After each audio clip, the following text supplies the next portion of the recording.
तो आज की क्लास में हम क्या करेंगे, आज की क्लास में हम स्टैकिंग ऑर्डर के बारे में सीखेंगे। स्टैकिंग ऑर्डर क्या होता है, जैसे आप मान लीजिए कि हम इसके ऊपर लगाते हैं अपना फिर से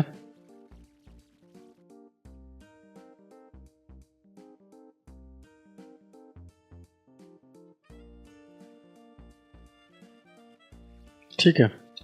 अब स्टैकिंग ऑर्डर में क्या होता है, जैसे कि बहुत सारी चीज़ें रिपीटेड होती हैं, तो अगर चीज़ें रिपीटेड होती हैं तो हम क्या करते हैं, हम ओवरलैपिंग का सहारा लेते हैं एक के ऊपर एक। जैसे आप देख सकते हैं कि ये वाला पार्ट, ठीक है, ये वाला पार्ट, ये वाला पार्ट, ठीक है, नीचे का पार्ट, ये सब एक जैसे ही हैं, ठीक है ना। तो हम चाहें तो एक दूसरे के ऊपर ओवरलैप करते हैं, जैसे ये वाला पार्ट है पूरा, इधर वाला पार्ट है पूरा, ठीक है। तो इनको हम जगह बचाने के लिए यूज़ करते हैं। अब जगह बचाने का मतलब क्या है, चलिए देखते हैं कि कैसे हम ये, तो हमने इसको खोल लिया है, ठीक है। नाउ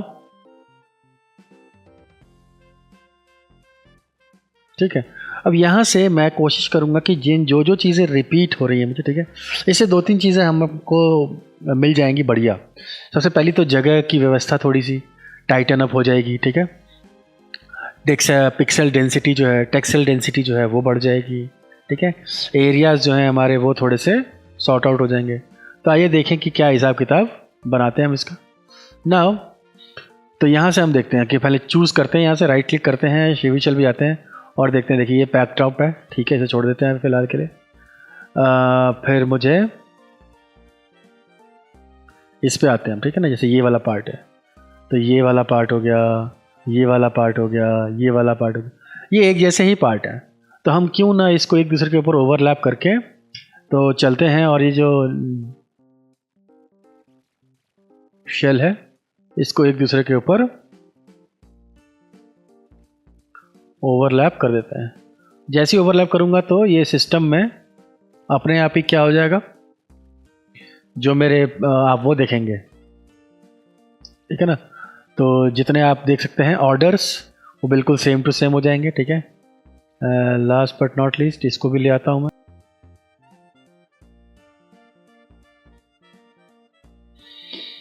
ठीक है। नाउ ये ठीक है, ये ठीक है,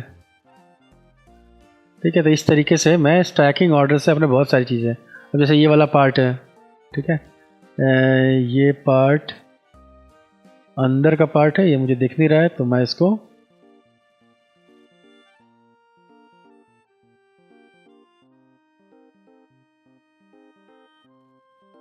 ठीक है, ओवरलैप हम उसी को करने की कोशिश करते हैं जिन पे कि बिल्कुल देखने में वो सेम हो, क्योंकि ओवरलैपिंग जो है वो बहुत सही चीज़ है, ये मानते नहीं है, ठीक है। 3D में ओवरलैपिंग को बुरा माना जाता है, लेकिन जो चीज़ें रिपीटेड पार्ट में हो उसे हम कर सकते हैं ओवरलैपिंग, कोई इशू नहीं है उसका। और मैंने बताया कि आपको ये ओवरलैपिंग करने से क्या फ़ायदे मिलेंगे, कि आप टेक्सचर डेंसिटी को प्रिजर्व कर पाएंगे ज़्यादा से ज़्यादा, ठीक है। तो आप देख सकते हैं अब कि कितनी मात्रा, मतलब कितना एरिया जो है आपके पास बच जाता है। ये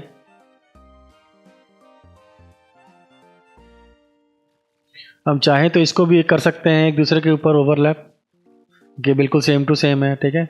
ज़रूरी नहीं है, बट जो बिल्कुल ही सेम टू सेम थे स्टैकिंग ऑर्डर्स में, हम उनको ज़रूर ये काम करते थे, और इससे हम बहुत सारी जगह अपनी बचा सकते हैं। जैसे ये वाला पार्ट है और ये वाला पार्ट है ना, ये भी बिल्कुल सेम टू सेम है, तो वाई नॉट कि हम इसको इसके ऊपर चढ़ा दें। तो आप देख सकते हैं कि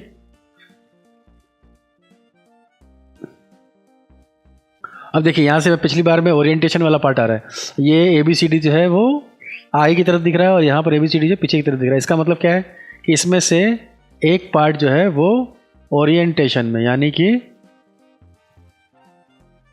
सही नहीं है, तो फिर मैं इसको ओरिएंटेशन में सही कर लेता हूँ। नाउ तो ये दोनों चीज़ें, स्टैकिंग ऑर्डर और ओरिएंटेशन, दोनों जो है आपके लिए काफ़ी अच्छी व्यवस्था बना देते हैं। ठीक है, नीचे से ए शुरू हो रहा है, देखिए यहाँ ऊपर ए शुरू हो रहा है, यहाँ भी एक दिक्कत है।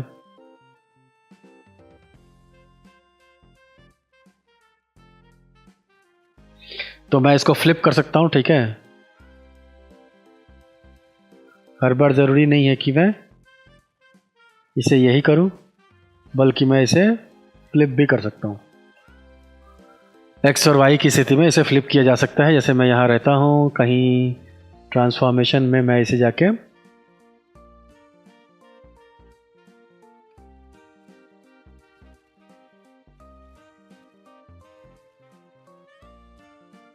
ठीक है, आप देख सकते हैं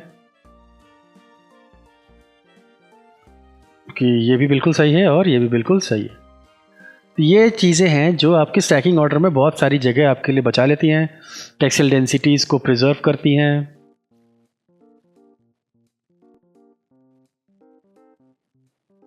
ठीक है, तो ये थी हमारी बेसिक। अब यहाँ पर देखिए, ये वाला अंदर का पार्ट और ये वाला अंदर का पार्ट, ठीक है, इन दोनों को भी हम सेम जगह रखते हैं। इनर और आउटर जो है हमारा बराबर हो जाएगा।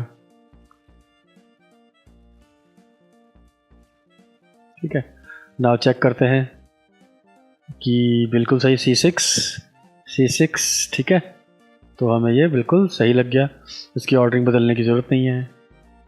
तो ये सारी चीज़ें की व्यवस्था जो है ये हमारे लिए चीज़ों को आसान बना देती है। तो होप सो कि आपको समझ में आ गया होगा कि क्यों हम स्टैकिंग ऑर्डर का इस्तेमाल करते हैं। इससे हम बहुत सारी जगह बचा लेते हैं, और अगर फिर हम इसको देखें तो हमारे जो मेन इवेंट्स में मेन हम वो लगाते हैं। ठीक है, मान लीजिए कि मैं इसके ऊपर जाता हूँ वापस से,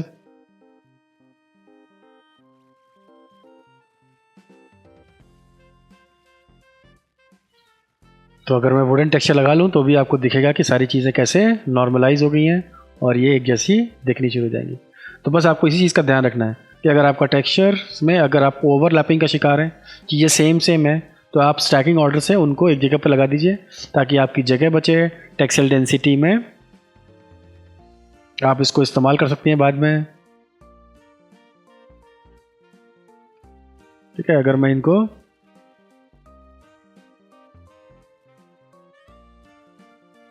ठीक है, तो मैं इनकी जगह जो है वो इंक्रीज़ या डिक्रीज़ भी कर सकता हूँ अपने अकॉर्डिंग। अगर जगह बच रही है मेरे पास तो मैं उनको उस तरीके से उन जगहों पे फिक्स कर सकता हूँ।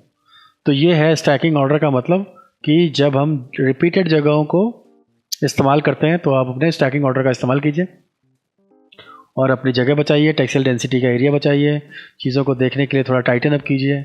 ये कुछ सुविधाएं हमें मिलती हैं स्टैकिंग ऑर्डर के थ्रू। तो होप सो कि आपको ये समझ में आ गया होगा कि स्टैकिंग ऑर्डर क्यों ज़रूरी है हमारे पास अनरैपिंग में। तो नेक्स्ट क्लास में कुछ और देखेंगे। आज की क्लास में इतना रखते हैं, नेक्स्ट क्लास में कुछ और देखेंगे। तब तक पढ़िए, पढ़ाइए, ज्ञान बढ़ाइए।